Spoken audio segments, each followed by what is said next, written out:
Shalom, renungan kita pada hari ini terambil dari Matius 18 ayat yang ke-21 sampai dengan ayat yang ke-34. Di situ diceritakan bahwa Petrus bertanya kepada Tuhan Yesus, berapa kali saya harus mengampuni saudara saya? Jawaban Tuhan Yesus adalah 70 kali 7 kali. Artinya memang tidak terhingga.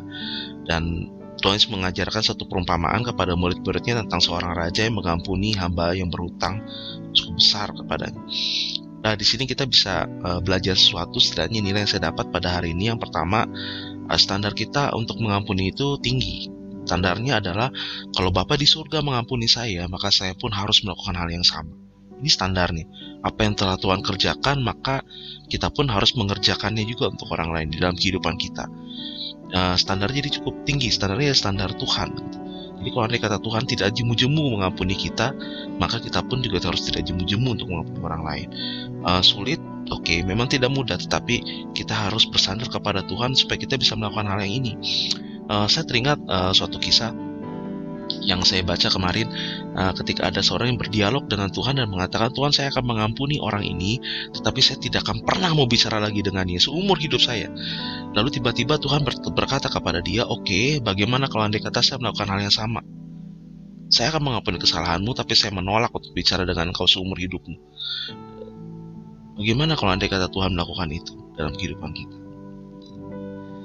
Jadi standar kita adalah, kalau Bapa di surga sudah melakukan ini untuk saya, maka saya pun akan melakukan ini untuk orang lain. Yang kedua, apa yang kita lakukan untuk orang lain bisa menjadi standar Tuhan untuk memperlakukan kita.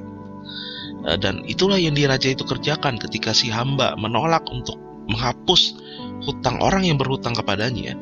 Maka sang raja memanggil hamba itu kembali dan mengatakan, aku sudah berbaik hati kepada engkau, aku sudah berbelas kasih kepadamu, mengapa engkau tidak melakukan hal itu kepada orang lain?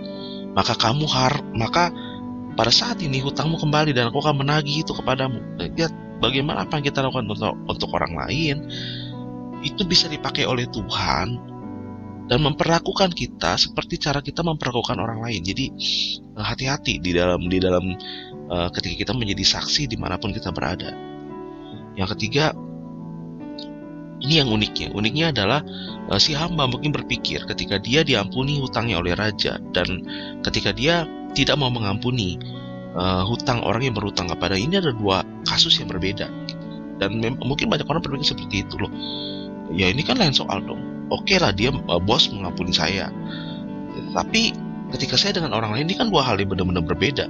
Nah, ini problemnya, Tuhan nggak mau begitu. Tuhan mau standarnya itu sama gitu. Tapi kenapa bisa berbeda ya? Apa yang membuat si hamba ini tidak mau mengampuni, tidak mau melunaskan seluruh orang yang berhutang kepadanya? Kata yang diulang dalam kisah ini adalah belas kasihan. Dan ketika raja memanggil hamba itu kembali, yang dikatakan oleh sang raja juga masalah belas kasihan. Mengapa kamu tidak memiliki belas kasihan terhadap orang yang berhutang kepadamu? Saudara tahu bahwa salah satu kunci untuk mengampuni adalah masalah belas kasihan. Kita harus melihat orang itu sebagai orang yang memang kita harus berbelas kasih gitu kepada orang itu. Ini yang mungkin kita tumbuhkan dalam kehidupan kita.